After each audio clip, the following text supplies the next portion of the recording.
Good morning, students. Welcome back to operating system class. So already we have completed the introduction part, how to communicate with the operating system. If you want to perform any task, you need to communicate with the operating system, the architecture of computers, different environments of computers.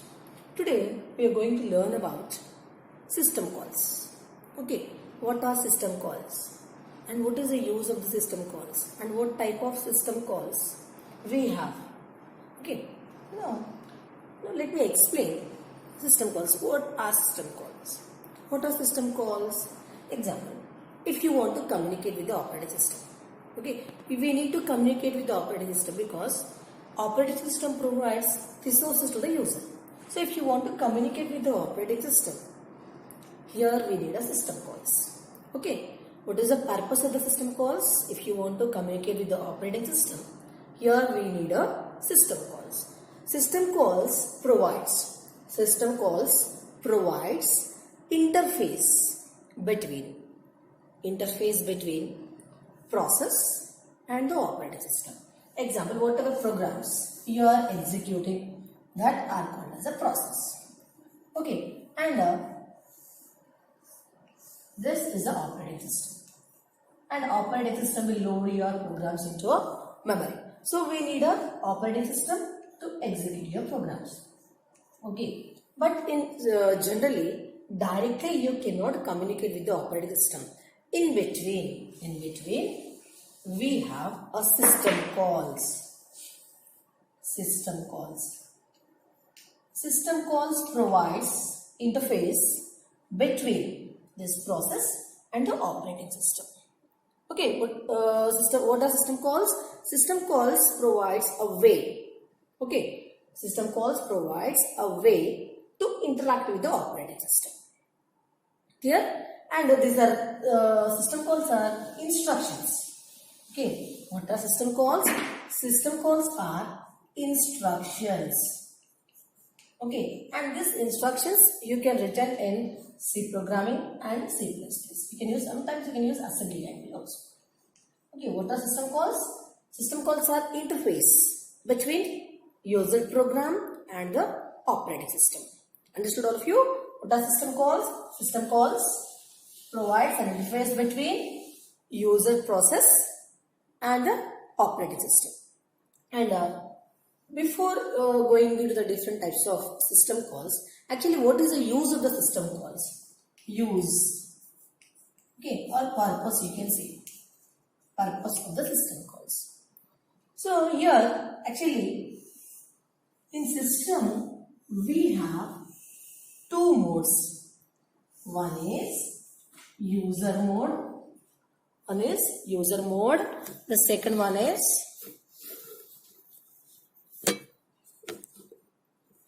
first one is user mode and the second one is kernel mode.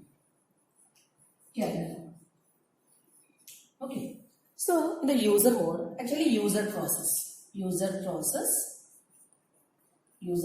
for execution. Example, so they will give a system call. Okay, next that system call, whenever the user will give the system call, directly the execution transfer to a kernel mode. Here the system call will be executed. System call execution. Next, after that the output is given to a user mode. System call return system call return you can give. System call return. Okay, this is a general process actually. So whenever you want to execute any task or any program process, you need to give a system call, and that system call is executed by the kernel mode. Next, after executing, the output is given to a user mode again. Actually, what is the user mode and what is the kernel mode? Whatever programs you are executing, that are in a user mode. Whatever task you perform, that will be in a user mode. And in this user mode, if you want to use any devices or if you want to use any memory, okay, if you want to use any input and output devices, and if you want to use any memory, using a user mode, it is not possible. Okay, it is a It's an unprivileged mode. Okay, so whenever you want to use any input devices and output devices or any memory, you should give the request to the kernel mode. Okay, and the kernel will give the resources and that resources will be given back to a user, and it is a privileged mode. Means if any file is damaged inside the kernel mode, the total system will be in a halted. Okay, that system will be halted or the system will be crashed. But if any file is damaged or any file is corrected in the user mode, that will not affect the entire system, that will be affected to a particular file. And what is the kernel mode actually? What is the kernel? What is the role of the kernel here? I'll give you one live example. You want to take admission in the college. If you want to take admission in the college, you are called as a user. You are user. And the college is a system. College is a system. And the student is a user. Okay. And who will give the admission? Example, principals are giving the admission. And directly you cannot, directly you won't go to the principal's cabin and you won't ask for the admission. Actually, where you will go? You will go to a administration department. Okay, they will process your admission. So, your student is a user and administration, whatever instruction, whatever forms they are filling, they are providing interface between you and the principal sir. So, this administration department is called as a system calls. You need to communicate with the principal. If you want to communicate with the principal directly, we won't go to the office. We'll go to the administrative department. From there, we'll take the application form and we'll fill. Again, we'll give that to a administrative department. They will give your application form to a principal sir. Here, principal sir is called as a kernel and system. This is a kernel mode. And this is the user mode. Okay. So, if principal sir is not given your admission, means your admission will be cancelled. Similarly, if any file is corrupted, if any software is damaged in the kernel mode, your system will be halted. Your system will be crashed. But if any interrupt is occurred in the user mode, that will not halt your system. So, if you want to take admission, you should come to a principal sir. It is a compulsory. So, if you want to use any device in the system, you should come to a, means you should give the request to a kernel mode. And kernel is nothing but it is a program which is located in the operating system, which performs all the functions in the operating system. Am I clear? So, if you want to use any device, if you want to any storage, if you want to use any storage memory, then you have to give a request to a kernel. Kernel will execute your system call, and if the resources are available, again that will be given back to you. Understood? Which one is a privileged here? Kernel mode is a privileged here. Because if any file is damaged in the kernel mode, your system will be crashed. But if any file is damaged in the user mode, that will not halt your system. Understood? So here, how you can communicate with the kernel mode? Using the system calls. It will provide interaction between user and the operating system. System calls are nothing but an interface. Interface for the services provided by the operating system. Whatever services the operating system is providing to a user, that services you can use by using the system calls only. So, if you want to communicate with the operating system, if you want to communicate with the kernel mode, what we need? System calls. Now, you tell me what is the purpose of the system calls? System calls provides a communication between user process and the kernel mode operating system. Okay. What it is a set of instructions. What a system calls? It is a set of instructions which provides an interface between the user and the services provided by the operating system. Understood now? What are system calls and the use of the system calls? You understood the example? So in the given example, system call is nothing but the administrative department, kernel is nothing but the principal sir, and the computer system is nothing but the college, and you are the user. So if you want to take admission in the college, so you need to interact with the administrative department. Administrative department will give the instruction to a, means they will inform to a principal sir, and principal sir will give the admissions. That is the best example for your types system calls. Now the next one is according to whatever actions you are performing. Based on that, here we have a different types of system calls. Okay, so our next topic is types. Types of system calls. How many types of system calls we have? You can take this, you can draw this types of system calls. The first one is process control. Process control system call. The second one is file management. File management system calls. System calls. The next one is input and output device system call. System calls. The next one is information system call. Information system call. Information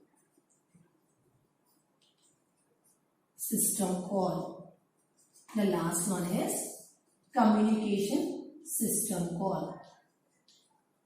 Communication system call.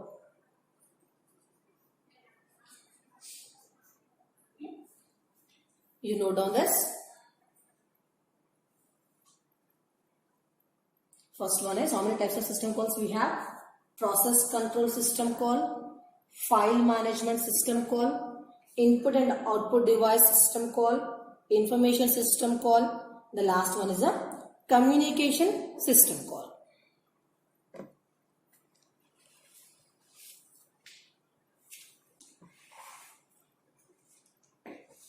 All of you write down that.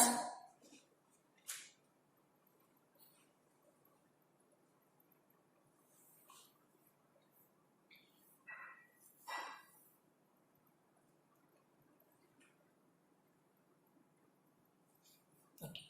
Now, let me explain the process control system call. This is very important question. You can expect this in the exam. The first one is process control system call. First one, process control system call. I think you all know the process. What is the process? Example, this is your program. This is your program. You want to execute this program.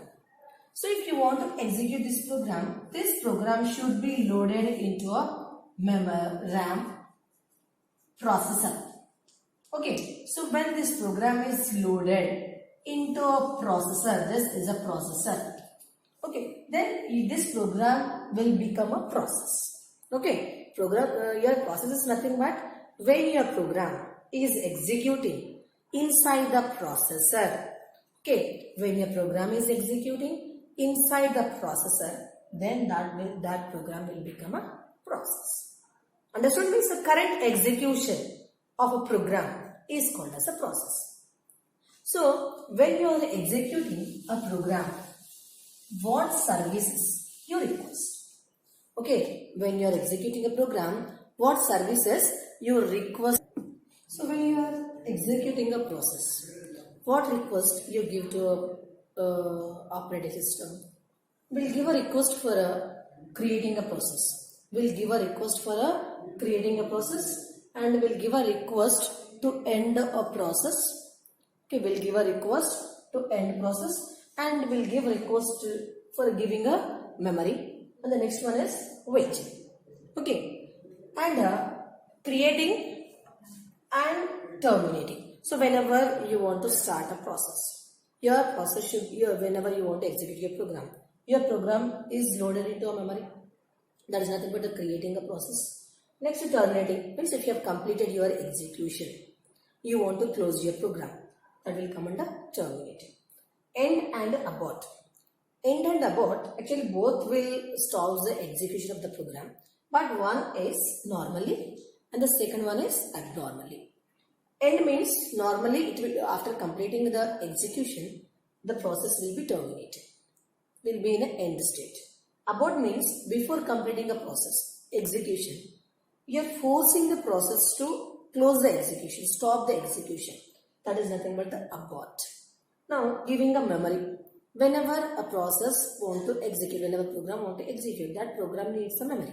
So, you can request operating system for a memory. The next one is a waiting. In a waiting means, example, you want to execute a program. You need input from another program that has not completed the execution. So, in that case, you are waiting for a input from other process. There you need to wait to get input from another process. That is called as a waiting state. So actually these four are nothing but the purpose, situations where you can request to the operating system. So in operating system, if you want to request operating system for the services, using a system calls only, you can get the request. Here the first system call is the fork. What is the use of the fork system call? Fork. It is a system call, so you should give the parenthesis. Okay. Fork system call, actually it is called as it is used to create a process. Okay, it is used to create a child process. It is used to create a child process of a parent. And whatever task and whatever devices as given to a parent process, the same is used by the child process. Okay, what is the use of the fork? It is used to create a child process. And a fork process will give three values. One is fork less than 0, means child process is not created. The creation of a child process is unsuccessful. Now, fork equals to 0 means child process successfully created. Then you will get fork equals to 0. The next fork, give any value like some 2, 10, 30 like that. It is a process ID, child process ID. Whenever any process is started its execution, for each and every process, a separate ID, unique ID will be generated. Using the fork, you can display that ID. Okay, so what is the use of the fork? Fork is used to create a child process. This is a main system call to control the process. Okay, what is the first one? Fork. What is the use of the fork system call? It is used to create a child process. And if one process, one program, if you have a number of tasks, instead of performing all the tasks by the one process, what it will do? It will create the child process. And how it can create the child process? By using the fork system call. So if you want, I will give you one example. I think you all know the C programming. Void main here fork. Means here the child process is created. The main program. This is the main process. In the main process, one child process is created. So if you want to create the child process, then what system call will use? Fork system call. And what is the next one? Is the exit. Exit means, example, your program execution is over. If your program execution is over, at the end of the program, like this, end main, this is at last, will give the exit. What it means? This is the last line. This is the end of the program. So when control comes to the end of the program, your program will be closed. That means your program execution will be completed. So how will you get the execution terminating state? By using the exit. Exit, what it means? Your program execution is over. Whatever memory is given to your program, that will be taken back by the operating system. Exit is nothing but it is a normal completion of your program execution, and it is a terminating. You are removing your program from a processor when operating system finds the exit status. Exit system call. Understood all of you? What is the use of the exit? What it indicates? completed. Your program execution is completed. Operating system can remove your program from the memory so that that memory can be given to other programs. Exit. A program is completed. Execution successfully. Okay, this is the end of your program. End of your program is program execution is over. What is the exit system call? Exit system call is used to close your program execution. Clear all of you? The next one is kill. What is the next system call? Kill. Kill means I want to stop the program execution in between. Before completing a total program, I want to stop execution in the middle only. So if you want to stop your program execution in the middle, then we'll use the kill system call. What it will do? It will stop your program execution abnormally. Means not normal mode. Normal mode means we'll use the exit system call. The kill system call means before completing your program execution, example, your program execution. This is the last line, this is the starting and this is the line. Before coming to last line, in the middle only, you are terminating your program. Means you are forcing the process to stop. Okay. Then the operating system, for operating, you need to inform the operating system by using the kill system call. Whenever the operating system receives the kill system call means it will abnormally stops your program execution. That is a kill system call. Understood? The next one is the wait. Wait system call. In the name itself, you have a definition. Wait. Example, here we have one process. This is example average. I want to calculate average of 5 students. Before this, I want to calculate total. And I want to take values from a user. Example. Okay, values from a user. So here, this is one child process, this is one child process, and this main process, this is called as a parent process. So if the parent process want to calculate average, then it should receive total from the child process. Understood? Here the parent is this is one program. Is a program. What is the program here? Calculate average. But if you want to calculate average, here we need a total. Total is the child process. So here, if the parent process want to calculate excuse me, total, so average, it should receive total from child process. But total, so here average is a parent. Total is a child class. If the parent process want to calculate average, it should receive total from a child process. Right now, child process is not completed. So what happened? The parent process should be in a waiting. So if you want to make any process, should wait for its a child process execution. Then we'll use a wait system call. Means the parent process should wait till the child process has completed its execution. The next one is excess execution, execution. So what is this system call is? Example, right now I am executing on file a1.c. Okay, right now which process is executing? a1.c. Now I want to replace, means before completing this, one important program is running, that is a2.c. This is very important program. So I want to replace this a1 with a2. Means you are replacing current execution with another program. Means right now you are replacing the current process with another process. Here process ID will not change, only the memory will change. So if you want to replace a current process with any new process, then here we use the execute system call. So this is about your process control system calls. The system calls which are used to control your process will come under process system calls. Okay. Now, once again, this is about today's class. Before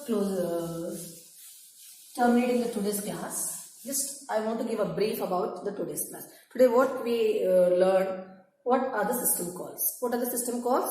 These are nothing but it is the interfaces to use the services provided by the operating system. Whatever services the operating system is providing, if you want to use that services, here we need a system calls. Okay, and system calls you can write in a C programming, C++, because there is a operating system language only. Now, if you want to use any services from an operating system, you are in a user mode. You should give a request to a kernel mode, and kernel mode will give the result back to user mode. And from operating system, whatever services the operating system is providing, that services are provided to the user through the kernel mode. This is nothing but it is a operating system mode. And whatever commands you are giving, that is given to a kernel mode, and kernel will give the result back to a user. Here, actually what we request for any input and output devices or any storage devices. If you are requesting, you should give the request by using the system calls, and that system call is given to a kernel, and kernel will give the, means it will execute the system call, and the required resources are available. Again, that will be given back to a user. Okay, this is the process, means how the system calls are executing. So how many types of system calls we have? Process system call, file management system call, next input and output device system call, information system calls, the last one is a communication system call. Okay, so this is about today's class. Again, tomorrow I'll explain the remaining types of system call. Okay.